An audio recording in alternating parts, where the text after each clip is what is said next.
is related to natural stone. It's natural stone that goes beyond a historical process of regularization supporting coordination of labor, but the grinding up of the stone itself to make stone of a new form with new properties that we wish for very quickly,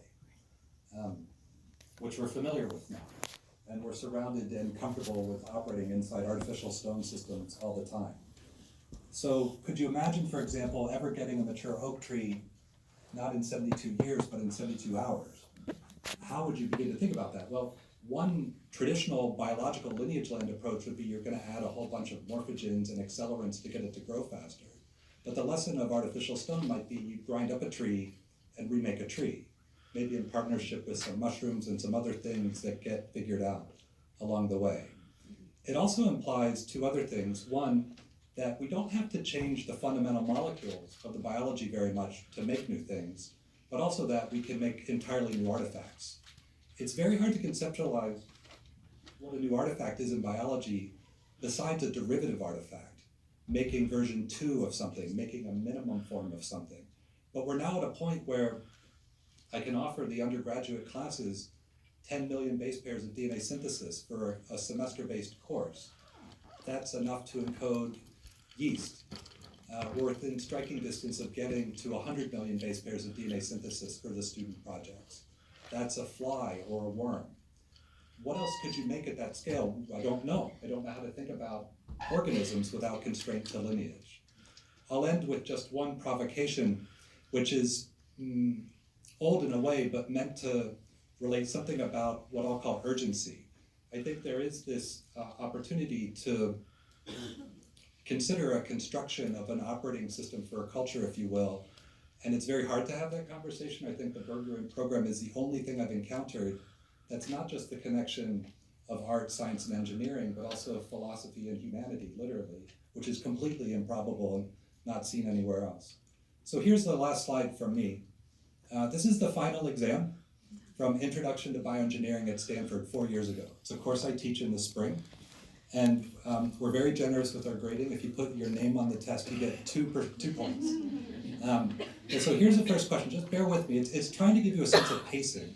And there's so much uncertainty around this. I don't want you to take this literally, but we'll get to a qualitative outcome. So as I mentioned, the price of printing DNA is dropping.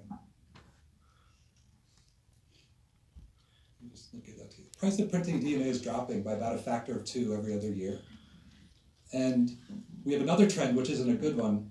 The price of going to Stanford is increasing, and it doubles about every 15 years, it looks like, over the recent history. So if you take these two trends, and then you say, well, if a human genome is 4 billion letters, and the price of printing that DNA is dropping, and the price of going to Stanford is going up, at what year from now, what year in the future, will the cost of printing the DNA and coding the entirety of a human genome in a way that is not constrained by lineage, not editing, none of that stuff, just print it. When will that cost as much as going to Stanford for a year? And just do the math. Right? It's an engineering course, so we want them to do some math. And the answer is 2036, which sounds like a long time from now. It is, but the argument I'll offer is it's less than 1 human generation from now. And current trends continuing are totally not to be taken for granted. There's a lot of ambiguity in terms of what's going to happen, in other words. But I think that the game is afoot, in other words, to consider what does it mean to be human, what do we wish for the rest of the living things on the planet, what's our relationship with them, and so on and so forth. Just to give you a little bit of, I don't know if this is comfort or not, but just to share so I don't get in too much trouble back on the farm, there is a follow-up question on the exam, which didn't have room on this slide, which has to do with, what do you decide to do? If you and a future partner imagine that you might wish to have kids someday, do you start saving up for tuition for college or to print their DNA? And most, like 98% of the class gets this part of the question right. And we grade it on the math, but the second question we just grade on reasoning, not the answer. Just did you reason to an answer? And it splits the class. 60% of the class says, this is not what it means to be a human, it's not what it would mean to be a parent, no way.